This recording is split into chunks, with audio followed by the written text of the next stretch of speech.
Zaspať na svodku? Zaspať na svodku? Čo si robil v noci? Íril!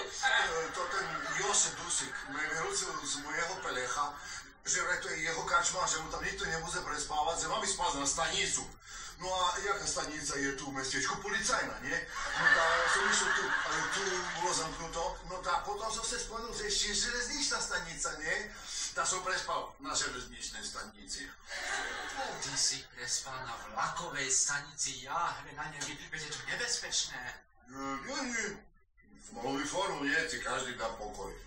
Počkaj, Hric, ty si spal na železničnej stanici v uniforme? Tu nemyslíš vážne? Vážne? Ty robíš hambu normálne policajnému zboru. Taká hamba! Čo si nešiel na Slobodárku, veď Karol s Ferom majú voľnú posteľ.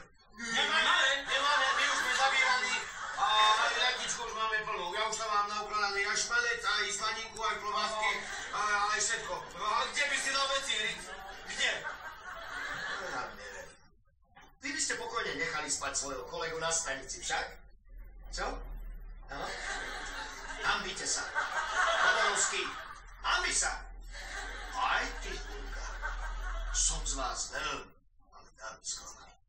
Aj zo mňa?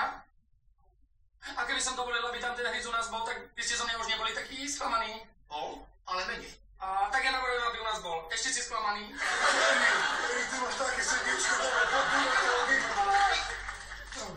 Miesto, Hric. Čo je? Hulka, čo sa stalo? Teba to normálne dojalo? Že bude s vami Hric bývať, to je pekné. Nie, lebo keď príde, tak ja budem musieť vyložiť tie klobásky, čo tam mám. A keď sa mi pokazia,